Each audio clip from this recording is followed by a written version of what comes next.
Good afternoon, everybody. My name is Donna Feazell, and I'm your host of Donna's Edge Talk Show, where truth matters. We are your Fox News affiliate. You can find us on television, syndicated, found on Roku, Apple TV, and Amazon Fire, and that's through Abundance Television. You can also find us on podcasts on thenewscasters.com and all social media sites. When they don't kick me off, I'm around. So you can find me on Facebook.com/DFeazell, YouTube, MeWe, the whole works. So again, I want to thank you so much for watching the show. You are definitely the reason we do this. Continue sending emails, by the way.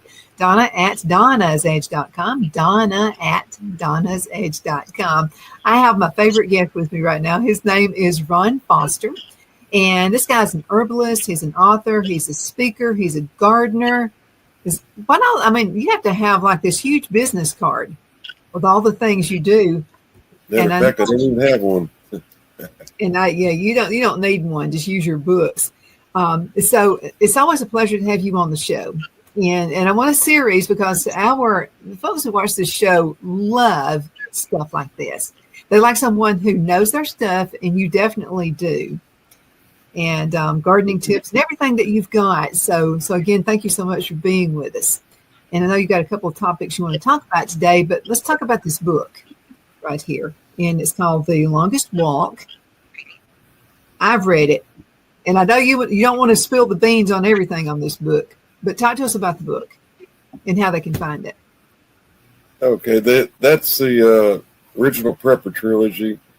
That one contains 3 books and a little novelette, gives a little bit more value. Prepper Road March is the first book.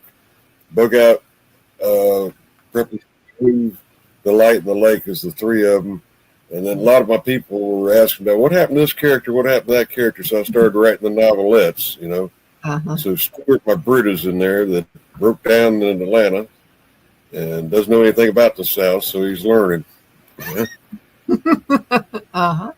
Absolutely. There's I don't write books, or I'm not that disciplined, but I like to just keep a little diary of things I do out in the garden. How important is that for folks to do when they have a hobby of any kind or a business?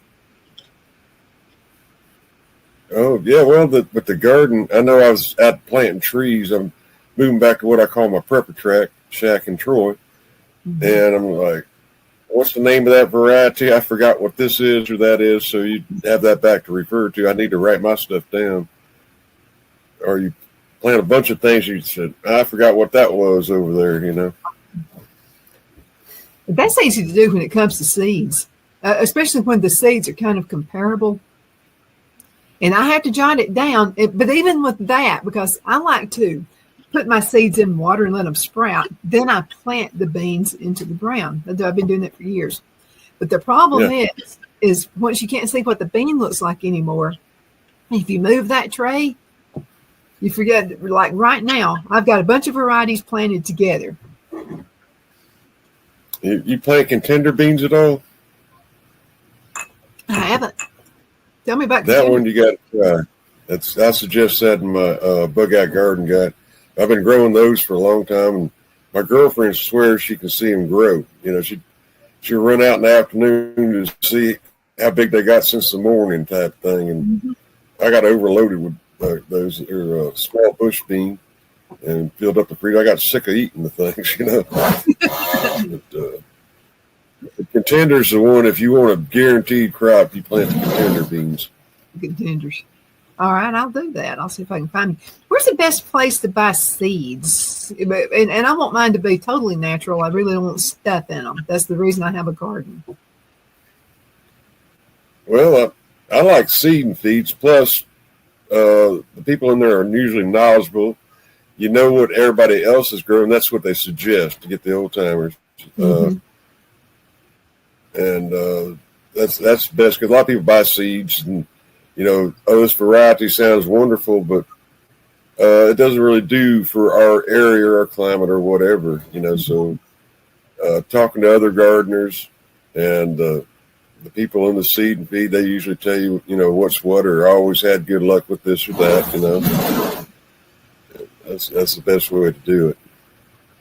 And then when you're browsing around in the plants and somebody else is over there too, and kind of strike up a conversation and find out what's what. You know, that's Well, how do how I you found the. when you plant beans? Do you plant them straight into the seed plant straight into the ground, or do you sprout them? How do you do it? Like I said, those contender beans, I just stick them in the ground as quick as I can go. You know, I get like a half a pound of the things and go to town with them. Mm-hmm. Yeah, that's amazing. So I've been experimenting with things, and so I've been making vinegars now for a good couple of years, and I'm really happy. I try to repurpose everything. That's partly what the show is about. Don't throw anything away unless you just absolutely have to. And of course, the chickens get fed really well, but I'm talking about like kitchen scraps. I'm talking about like, like peaches. You know, if there's any, of course, I use almost every part of the peach, but I keep the pit. And anything that I would normally throw away, I make a vinegar out of it. But there's some safety precautions. You know, do you make vinegars?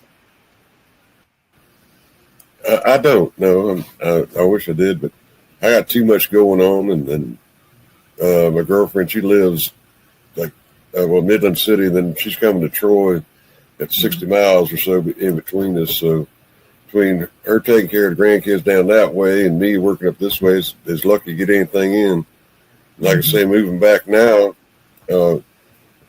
I just walked away from it for 3 years, my house down there, come take care of my elderly mother. And then I come back, of course, Alabama, you got mildew, you got problems. So I just drug everything out, repainted, I start all over again. You know, luckily, Badcock was going out of business, so got a bunch of furniture and hitting it again. But everything got overgrown. Nature takes over. Oh, it does. And I've been trying to figure out why I can have muscadine vines everywhere, but they don't set fruit. And I've never figured that one out.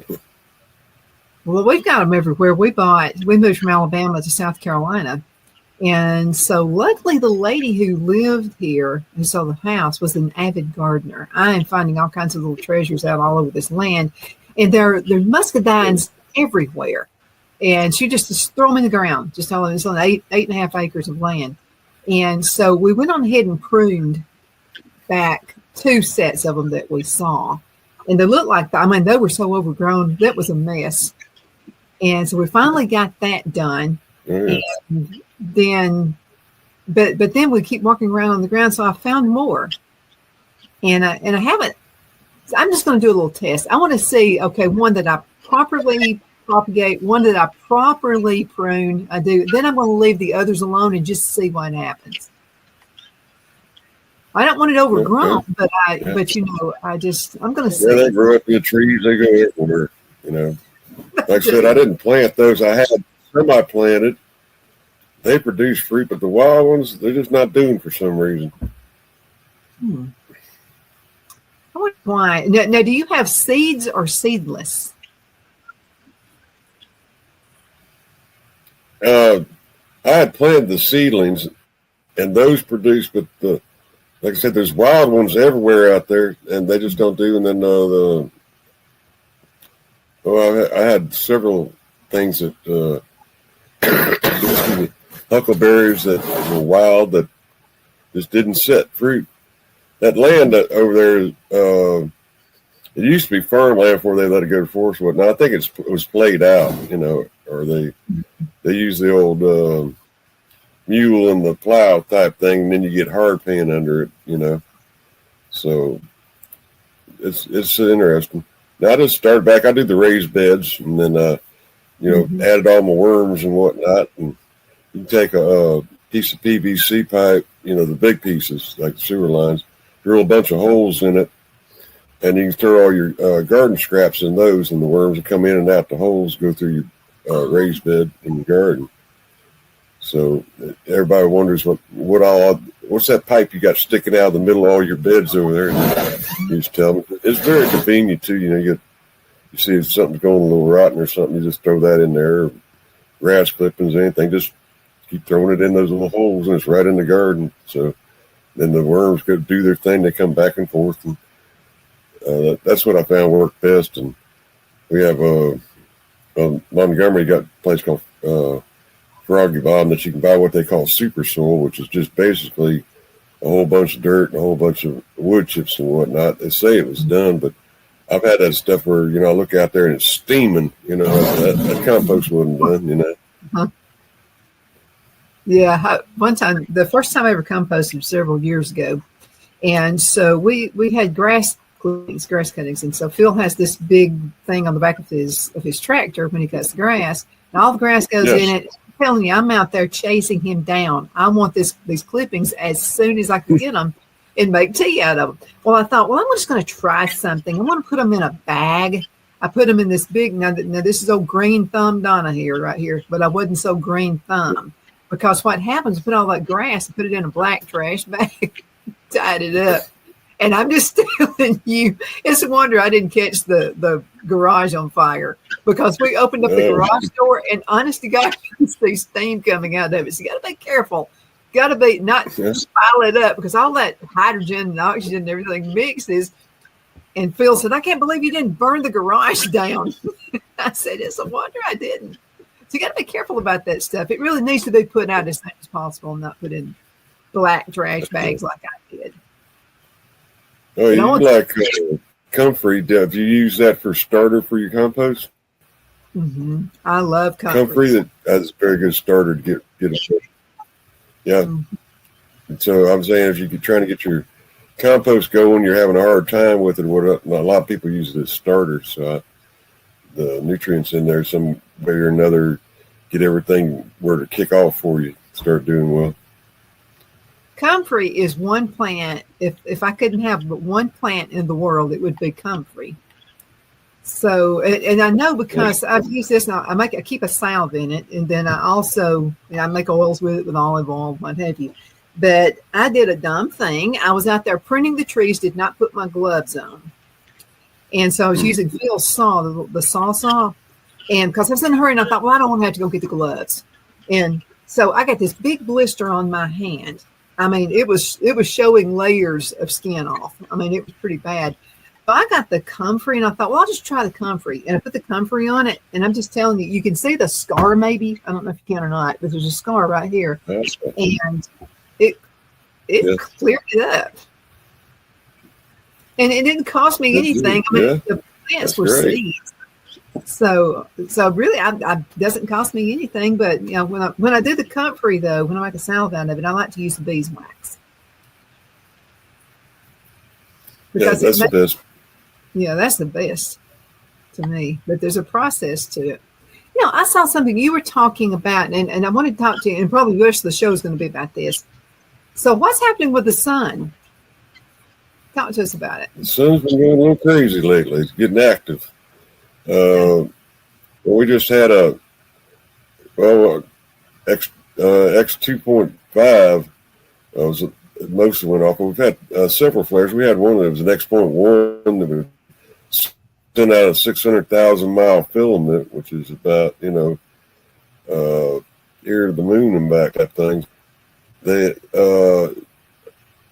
Now scientists are saying it does cause seismic activity. The prepper community, we've known that for years, and scientists still argue about it, but earthquakes went off all over the United States and in the world. It's very active. The sun is heating up, you might say, and we'll go towards solar maximum. And of course, my big fear is the 1859 Carrington event, which took out all the technology at that time, which was your telegraphs. But you have something of that size go off now, then there goes all your electricity grid. And what a lot of people don't realize is the cars. They got the computers in them, and you drive down the road, and that's it. Wherever you're at. So preppers have what they say, we call a bug home bag instead of the bug out bag. Is a bug, just enough to get you from, say you went town's 30 miles away, get you back, And if you're walking, it'd take you a while to cover 30 miles. Yeah. You're going to need your water and something to sleep on or whatever, Mm-hmm. It makes all difference in the world. And those things, the bug home bags can be very small type situation. one of those what they call lifeboat ration bars. Is basically a giant cookie, but there's 2,000 calories in it, some water. Of course, getting older, I'm not in the military anymore where I want to hump a rucksack all the way down the road. But if I have just a side bag, got a little bit of food, a poncho, and some water, I'm good to go. But and there's other things like your medicine, like you said, your comfrey. If you don't have good shoes, you might get some blisters. Feet, especially if you have some moleskin. Yeah. Mm-hmm. And you'll have other people that you may or may not help. That's the thing out there is who do you help, who you don't help, that thing, you know, or somebody, how are you carrying your water? Somebody's, you know, like, give me some water, man. And like, you know, you got to be ready for that. So, you know, you concealed carry or something of that nature is always something. They're going to want what you have. You know? Mm-hmm. Yeah, that's going to be the danger right there because you've done all those preparations and you're getting ready for an event like that, and other people laughed at you. And then it does happen. What you got? Yeah. Well, like I said, I go down to barbecue place up the road from me, and I'm always talking about because I'm like selling books, you know. Mm-hmm. I'm like, oh yeah, prepper this, that, but I don't talk about what I got at the house. I don't need it. And then we always talk about how do you handle people of that nature? You know, do you give them some? A lot of people, you know, they'll have a sack of beans and rice or something like that and say, well, you can have this, that's it, you know, wells run dry or whatever. They're going to come back.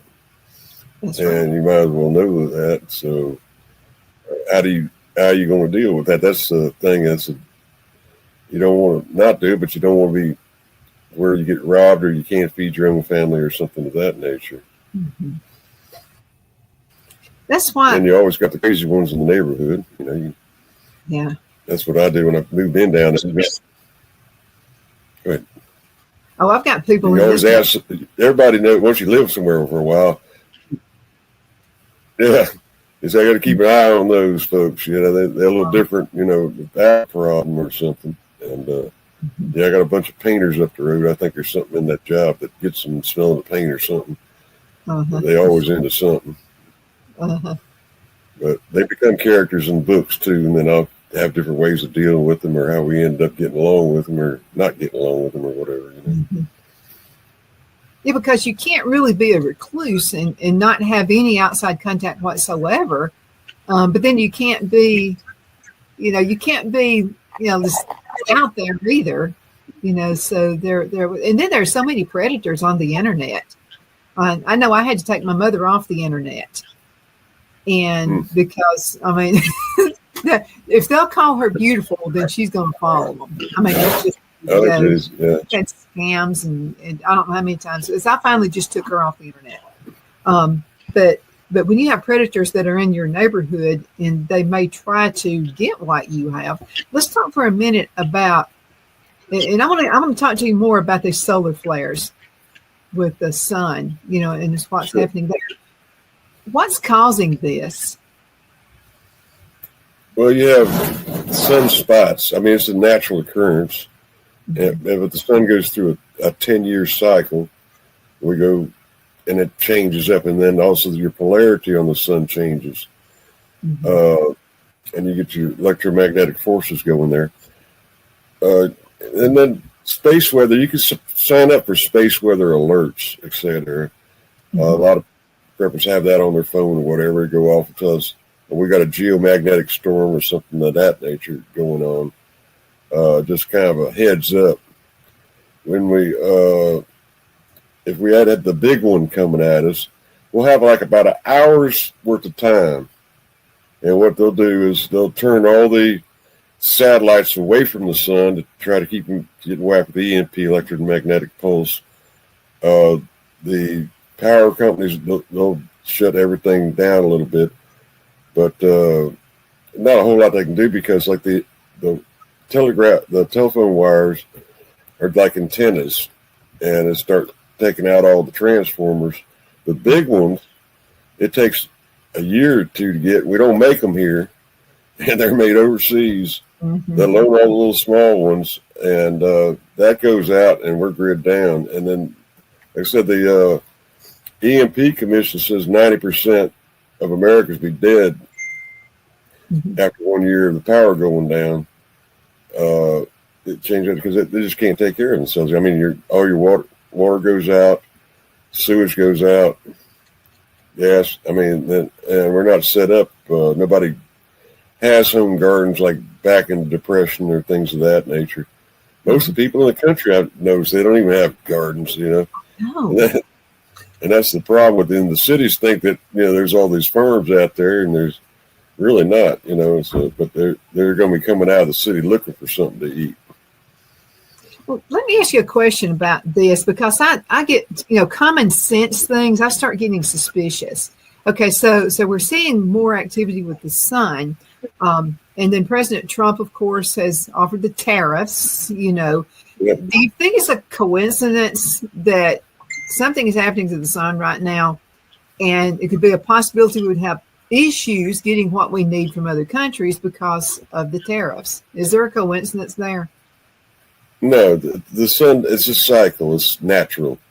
Like I say, every 10 years, the sun's going to do, it goes solar minimum, solar maximum, and that goes on. The tariffs themselves, the thing that we'd have to look out for is like people won't get any cyber attacks, things of this nature that can take the grid down.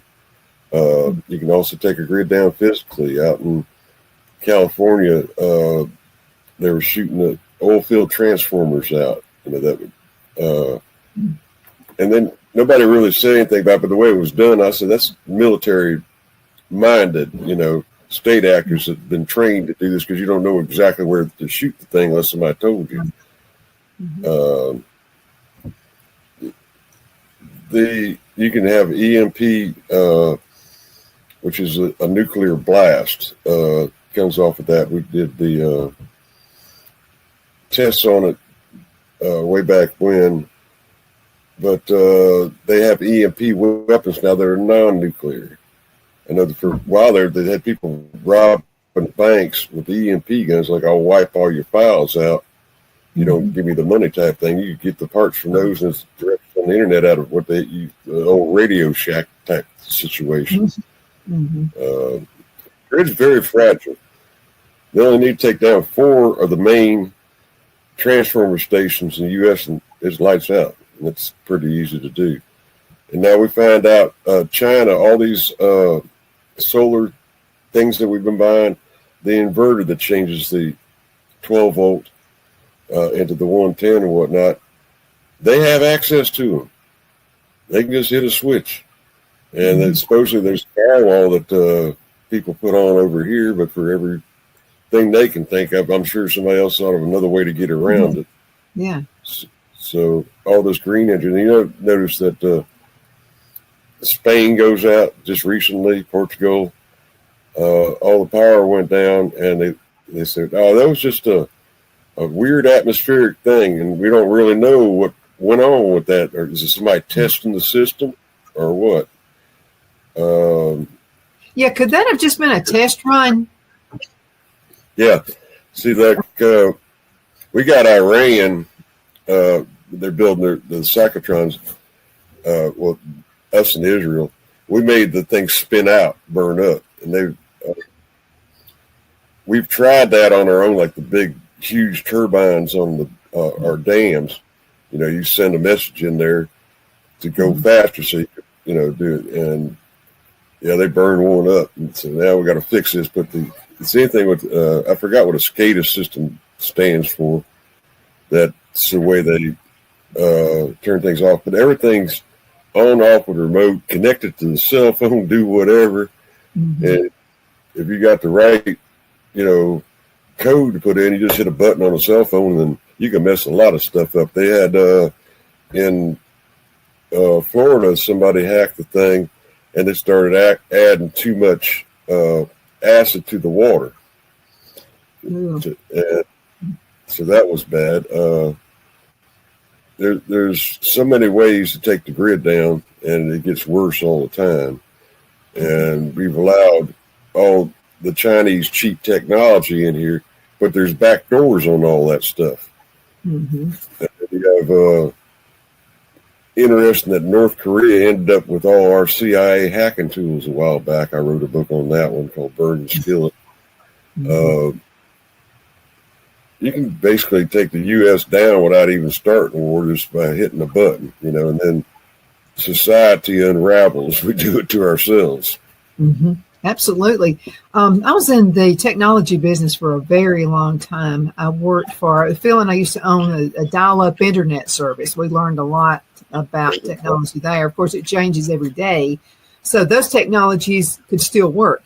But I wanted to bring up this point. Okay, so I worked with GTE. Now, that's back when they were Contel Cellular.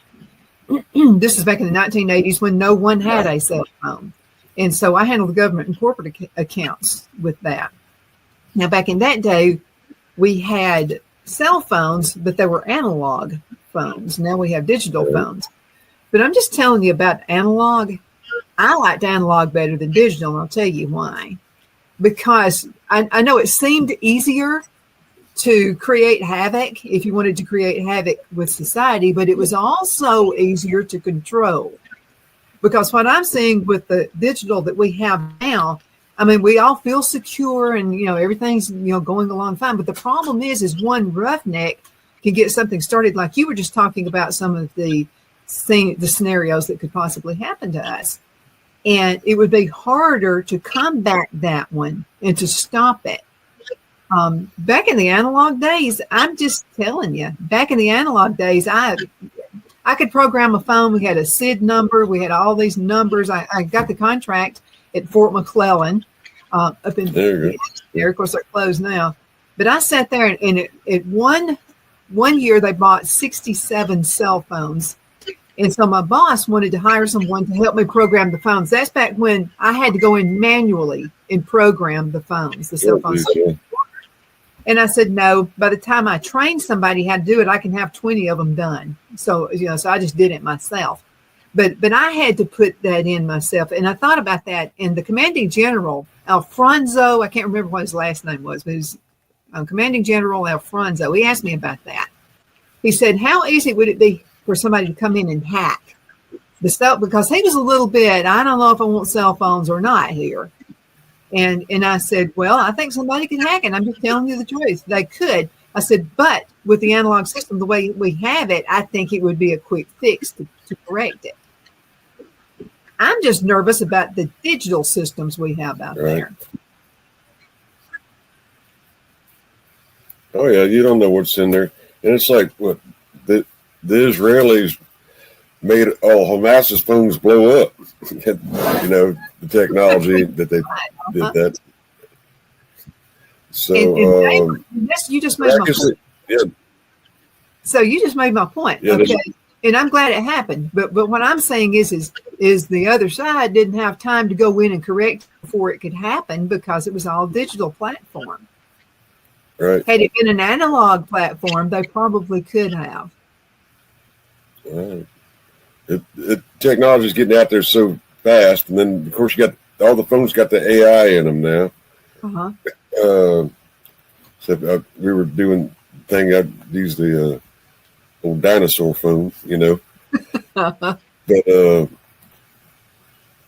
the kids when they don't have the access to the internet, the instant gratification, or they're depending on that to get information to fix something or whatever. I see how so many like your solar generators and whatnot that people use that are hooked to the phones, and I'm like, I don't want any part of that. I don't, What's it going to be? I mean, what good would it be? Yeah, and nothing. I'd rather have me an old voltmeter with the tracking needle on the thing. I had too. And then you got to be careful too, because you're looking for communications, CBs, I mean, out there. And then other lines of communications, you have to be careful of that too, that it doesn't have some kind of a solar generator type something in it. So, so you get radio blackouts with their solar storms now. And of course, the ham operators, they like some solar events because it kicks their signal, somewhere else. I'm not into ham, but, I hang out with a lot of them. And then they got their EMP proof type things that they try to do on their systems. A lot of people will take, you can get like an EMP bag that protects your phone or your whatever. But there's not a system to run the thing. No matter if your phone survived, that's what you're trying to hook up to. Just because the phone survived, you got to have the system. And so many people, you walk in somewhere that everybody's got the phone staring at it, and like especially kids, they're not going to know what to do with themselves. When we were younger, your mom throws us out and we come home at dark, go play in the woods, do whatever, entertain ourselves, build forts, do something. You need board games type thing. Yeah. Which these board games these days, they're playing their electronic games. And a whole bunch of bored kids can cause a whole bunch of mischief. They most certainly can. Absolutely. Ron, we've got to go into a commercial break. Can you believe over half the show is over? So we'll be right back in just a minute. Everybody hang in there. We'll be right back. Twin City Used Car Sales has been serving drivers in the Northeast Alabama area for years with a quality selection of late model used cars, SUVs, and pickup trucks. On top of our extensive selection and competitive prices, we offer professional auto financing services for used car buyers of all credit levels. Whether you've just begun your search or you're ready to secure your next vehicle, at Twin City Used Car Sales, you will drive away with the vehicle of your dreams. The sales and finance staff at Twin City Used Car Sales looks forward to serving you, and you can apply for financing online before your visit to our used dealership in Gadsden, Alabama. Check us out on the web at twincityusedcars.com or go by our location at 901 First Avenue, Gadsden, Alabama. We sincerely look forward to serving you.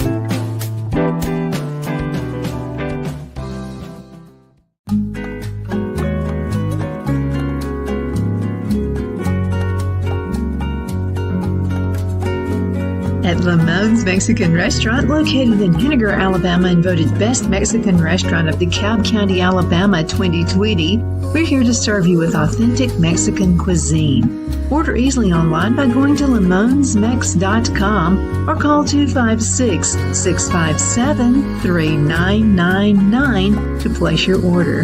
We're open Sunday through Thursday, 11 a.m. to 9 p.m. and Friday and Saturday, 11 a.m. to 10 p.m. Whether you're celebrating a cozy date night for two or a celebration for a crowd, at Lamone's you'll love our atmosphere and friendly servers. Thank you for dining with Lamone's Mexican Restaurant.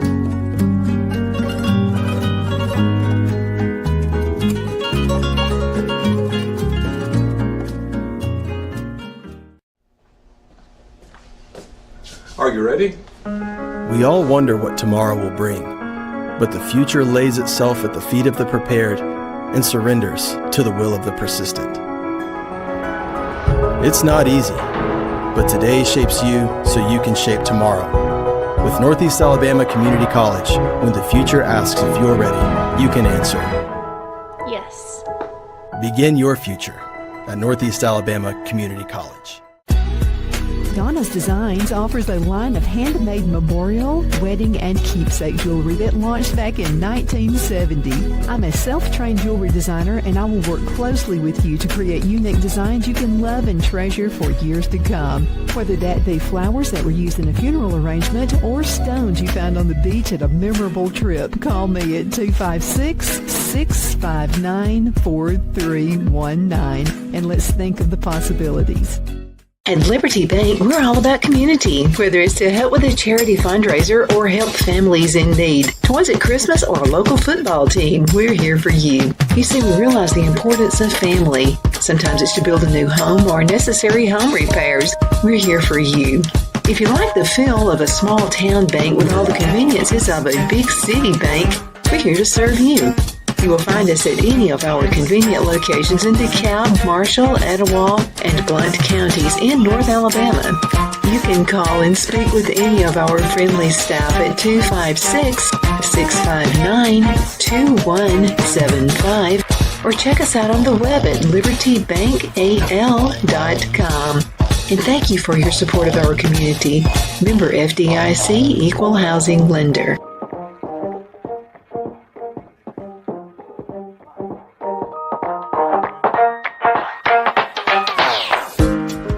Good afternoon, everybody. I'm back. And so we're Ron Foster. Thank you so much for watching Donna's Edge Talk Show, where truth matters. We like to dig in for info. Absolutely. And that's why I have Ron on the show. Ron has a regular monthly segment, and I'm really happy about that. He's an author and he's a speaker.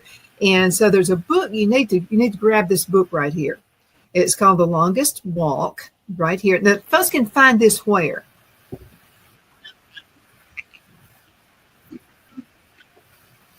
Oh, I have that occurring in Atlanta. You notice the cover of that book's got all the cars broke down, everybody walking on the side of the road. If the solar storm goes off, that's what happens. You're not going to be able to get gas, wrecker, whatever. You're on your own. And when that happens, what I did with that book, try to give people some basics of what to do, but you don't know till it happens, that situation, how you're going to react. So it gives people, they can guess in their own mind what would they do, and then it's like a dry run for them. And people aren't going to be as nice as what I put in that book. You know, if you're aware of how things work, or, I mean, if you're in the bad part of town and then all of a sudden the car don't work, and how you going to get out of there, or what's the best way, or whatever, you know. It's like I had that one. My character had a woman that was being harassed, etc., and whatnot, and the character, they got in one of the exterminator trucks and got the wasp spray out, you know. So here, that became her mace, you know. Things of that nature. Yeah, so many things can happen. And I was telling you when we're on commercial break, I miss Radio Shack. You know, we just play around with technology and have a lot of fun with it. I've saved analog phones. I don't know if we're going to be able to do anything with them if something were to happen or whatever, but I know just enough about the SIG numbers and all those things that are involved in an analog phone. Of course, you'd have to have service. What do you think would be, if something like this happens, or when it happens, I think it will, what would we do for communication? I'm not talking about to play games and all that stuff. I'm just talking about communications with each other. What would be the best route to go? You mentioned ham radio. Yeah, ham's the best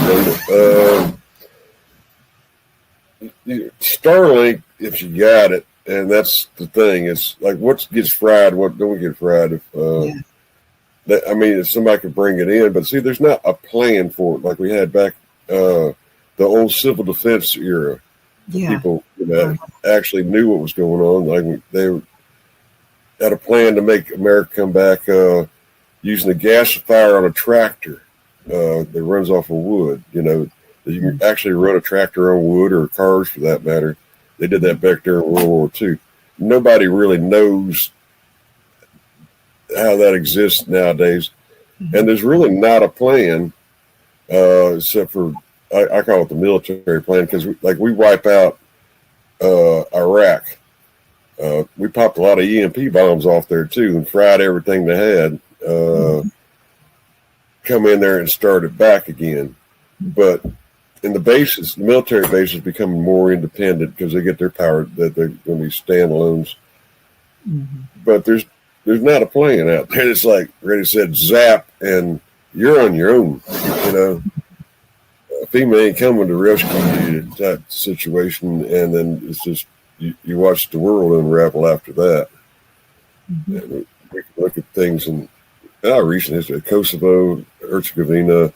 You had a war going on around the city, power's out, snipers out there, you know, and how do they get by? Yeah, we can look at the Argentina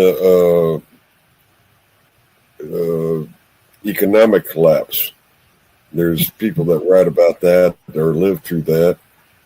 They found out, having small things in your pocket, like have a whole bunch of Bic lighters. It's a great trade thing, things that you can put in your pocket knives. That things they went to a barter society, and a lot of preppers would talk about barter. Who are you going to barter with, and what? Somebody sets that up per se, just as a. I've been thinking about doing that sort of thing, but there's not going to be.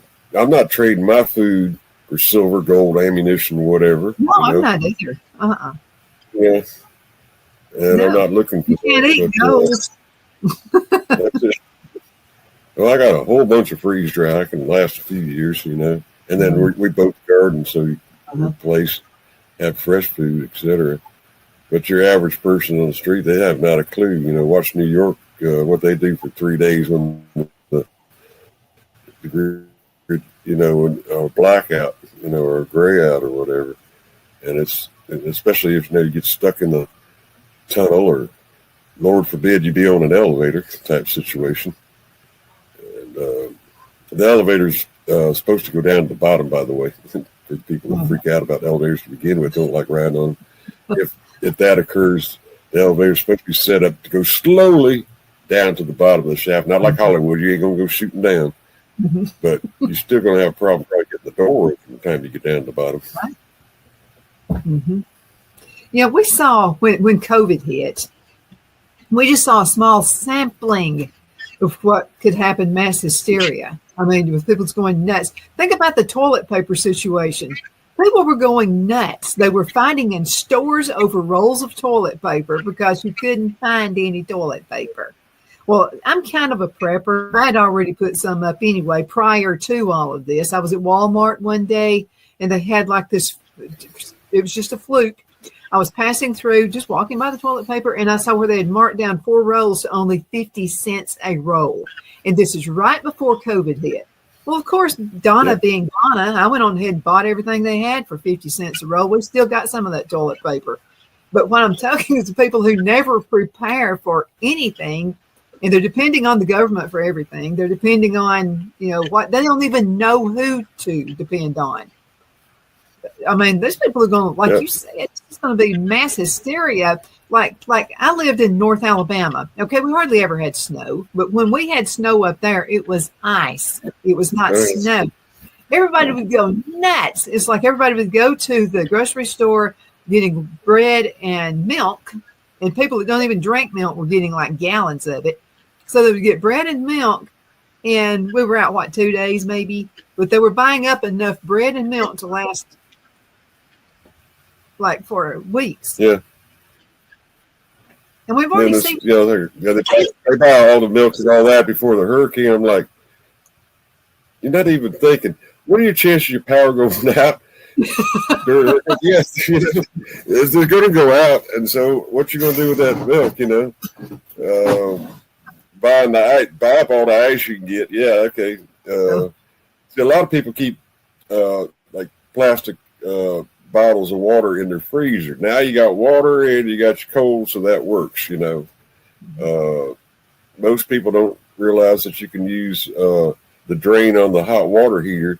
You get your 40 gallons or so of water when you don't have water. Water is going to be the great equalizer. You can only live 3 days without water. That's right.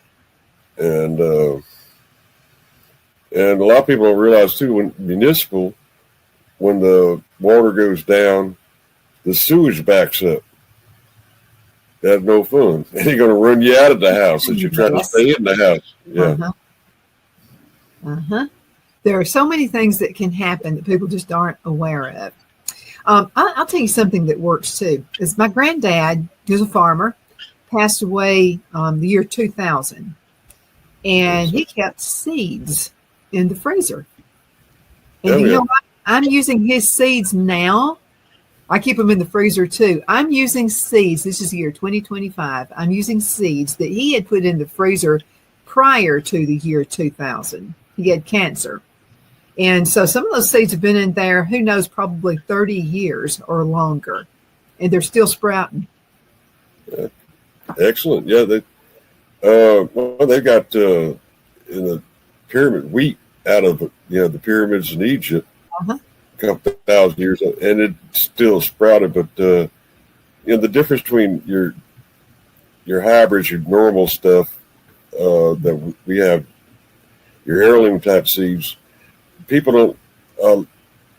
Well, they don't know how to grow it nowadays, but they like the prep. They buy all these cans of long-term storage seeds. That's why I wrote a book on the thing. I was like, you better be reading about how to grow the stuff, or what do you have in there? It might be a variety that's, if it's not an heirloom, it won't reproduce true, and you're going to have a problem there.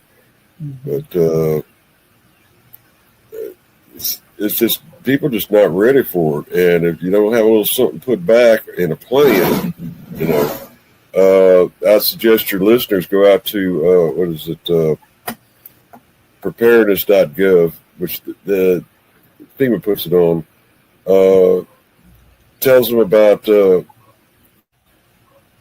where to, have a plan, make a bag, these 72-hour kit to survive, just the basics, have a way to communicate, put your important papers up, so if you do have to bug out, leave the home, do whatever, you'll have that with you. And that's where they start out, and they can go on from there. I mean, the prepper community is considered in the United States right now at around 20 million people. That's the ones that admit to it, per se, because like we said, that factor of, I don't want to tell you I'm doing this because I don't want you coming over here, but it grew substantially, from COVID, and everybody's like, oh, I see what it is to be out of something here and there. And, just start somewhere, buy a few extra cans of food every week and add it to your store. I mean, you can lose your job or something of this nature. I mean, you're not just preparing for disaster, you're just preparing for life, Right. And having a little bit extra. Our parents always had, grandparents especially, you got a pantry, all these, they did canning and all that sort of thing. There was always a little extra. And the grocery stores only have 3 days worth of food, basically, and then it's swapped out. And like you said, one disaster, all that's gone, and then nothing can get in, and you're down. And they're not even, getting that instant satisfaction going down to local McDonald's to get their hamburger, or fighting over at Chick-fil-A because they don't have the kind they want. That's crazy when they fight over, fast food out there. You imagine when there is no food, they're going to be going crazy. Yeah. Yeah. Well, I mean, how's a restaurant going to be open with no electricity? I mean, nothing will be open. I don't think people have fully understood what it would be like. I mean, nothing. But I'm just going to tell you, okay, so my grandparents, my family, we all were like out in the country. I'm telling you, you almost had to pipe the sunshine in. I mean, I'm talking like country, where you raised everything. But I don't know. I like that kind of, I like that kind of thing. Now, I've had the high-powered jobs. I've had corporate and all that kind of stuff, but I was never happy because there was always somebody who wanted your job. And there was always somebody who wanted to try to take you down and all that. I like just being on my own. I don't want corporate. A lot of people have said, why aren't you working for a big network? I don't want to. I wouldn't last 2 days. A friend of mine, Dave Mack, has his own talk show, and he's a conservative talk show host. And so he told me he was going to go to work for CNN. And I know him. And I said, you won't last a week. Because he's promoting their views, yeah. God, so I think he lasted longer than I thought he was. I think he lasted about 2 months, and he said it was just constant. He said I couldn't have my voice. I couldn't say what I needed to say. They were prepping me, and they made fun of him all the time. I mean, it was just constantly. So he's not working with them. He's on his own like I am. And I'm just going to tell you something about being on your own. and you're not being governed by anybody. Of course, we're being governed by the governor, with whatever. But I'm just saying, there's something people need to know how to do things on their own. And I'm just telling you, the homeschool kids, the smartest kids you'll ever meet. You can put me in a room of 1,000 kids. I'm going to pick out the ones that are homeschooled. They're the brightest. Oh, yeah. Or how about the ones that get stuck on the porch and shelling peas or something, They're the smartest. That's the thing in the South, shelling peas. Uh-huh. But you're not seeing much of that anymore.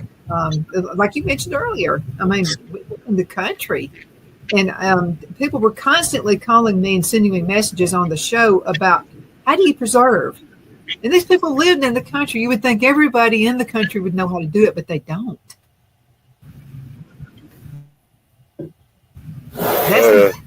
That's when it's going to be a sad day, Ron. No, growing up, they had an old general store up the street from me, and in the back of it, it looked like they had a whole bunch of sand boxes that was full. That's where the meat was at. And I haven't seen that in 1,000 years, but I remember the first time I saw it, it was old then. I said, really? But that's how they sold the meat. Well, my grandparents used corn shuck for sausage. How about that? Yeah. Mm-hmm. Well, and a lot of people don't understand how to identify a wild plant or whatever, Mm-hmm. So you got to be careful there, because if you get the wrong one, you'll be poisoned. Yeah. Well, I mean, we can eat poke salad. I eat poke salad, but you got to know to change that water a couple times. Uh-huh. And how many people know that? It's just so much they don't know. Or you get some green, or give them a green persimmon one time and watch their face. You puckered up, type thing. Do that there. I've had one, yeah. So, yeah, it puckers. You get a green one, it's going to do that.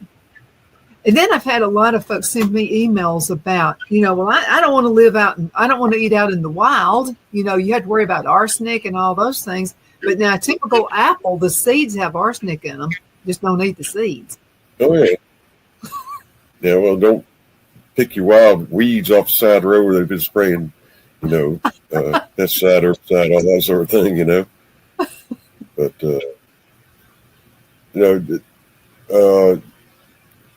everybody should know at least one, or take advantage of going to your parks or whatever. Somebody's usually trying to do wild food or herb walk or something like that. Go do that. That's a great weekend, great getaway, Drag the kids along and just learn it. And then you might end up being out there or having to live, like that. It's no alternatives for things, alternative medicines or kitchen medicine, I call it. What things are in there that can help with basics to get by. Well, I'm just telling you, like this right here, the elderberry syrup, 2 ingredients in it. Okay, so strained out elderberry and honey. That's all there is to it. So I would rather have this when the flu season comes along and I'm hacking my head off. I'd rather have this. And what I've noticed too about when you buy things, I mean, I'm not one of those people, I never buy anything, but I'm just saying you have to look at packaging, okay? Because now they're having now you see cough drops that say they have elderberry in them. I want to know how much percentage of elderberry is in that cough drop. Is it 1 drop? I mean, it's not really regulated. Here they can put on the package that's got it in there is probably what they're doing, So I can just put a drop, and say it has elderberry in it. Yeah, elderberry is great, especially they talk about the H1N1 flu. It will coat, the little spiky things on, so it won't replicate. And elderberry's been around for hundreds of years, thousands of years, and great, for coughs and things of this nature. And then you can add what else herbalist wise to it, make it even better. Talked on the last show that those green sweet gum balls, make a tincture, soak them in vodka. That it's like same as equivalent to Tamiflu. It'll cut your flu down to like 3 days. Okay, repeat that. So you do what? The sweet gum balls. Yeah, you just fill up a jar full of sweet gum balls when they're green. Yeah. Pour vodka in it. Stick it on the shelf in a dark place. There's your flu medicine. It's Tamiflu. It won't kill it so much as elderberry does, but it's going to work to reduce the symptoms and the replication, et cetera. And you only have the flu for like 3 days instead of 2 weeks or something, Mm-hmm. That Tamiflu is, it's banned over in Japan because it causes psychotic effects on children and whatnot, Yeah. But generally speaking, you got something growing or you got something in the kitchen that's going to get you by, and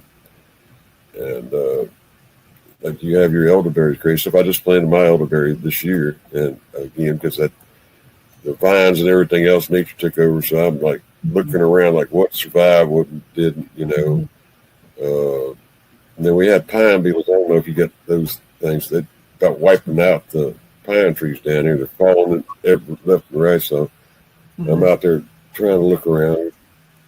All over where I had, I got a friend of mine that, chanterelle mushrooms and whatnot. And I had seeded my woods with chanterelle because I got a lot of hardwood in there, but that's right where all the pine trees decided to fall. So now I got, that's gone, type thing. Mm-hmm. But I'm trying to get it back. I put there's hybrid pecans that I can get pecans in 2 years instead of the 6 or 7 years. Oh. So I planted what is those. that? So because that's what I'd like to do. So I'm like, I'll be 66 next month. I'd like to have something that doesn't take 10 years to get, pecans. I love pecans, pecan pies, whatever. Yeah, it's Pawnee pecan. Pawnee pecan. Okay. Is a variety you want, or you just put in Google. So what is the earliest producing pecan? But that's the one I have. Then you got to plant something different with it. I planted the Lakota with it. But I wanted to say, talk about you. I wrote a book called The Work of the Dead, and it's going on that premise. Like a lot of people plant trees or whatever, and they say you'll never be able to produce or eat or whatever. And and I think there's a poem about it too, that to produce shade, to be up underneath things of this nature. But you plan for the next generation, or you have it, or you do, or whatever, And my newest thing is I'm fooling around with. I don't know if you've ever heard of a truffle dog. They smell truffles. And we got in the South, we got all these old banded pecan trees, but truffles grow up underneath the ground. In France, they use pigs to hunt truffles. Uh-huh. But over in Georgia, they have truffle dogs. And I said, well, that's a pretty good job for an old man to wander around behind a dog in an old pecan thing. And the dog will pay for himself. It's learning things $400 a pound, and they sell them even. Yeah. So I'm thinking about getting me a truffle dog, but they also sell the kits so you can train any dog to do it. You don't have to have a special, quote, truffle dog, and just get anything with a nose. I'm thinking about getting me old Duke Bloodhound like on Beverly Hillbillies. Yeah, my dog, who's like part German Shepherd, part Lab. And I said, maybe we could use them for that. Ron, we can call it. This hour flew by. Thank you so much for being with me today. And I'm so glad we're going to have regular segments. And so is our audience. Our audience loves you. I'm going to tell you what, you made a splash. And I'm so glad to have you with me. And guys, I'm so glad that you're on Donna's Edge Talk Show. You're the reason we do this. I want to thank all of our sponsors. You guys are great as well. We'll have to call it a day. See you next time around. Bye-bye.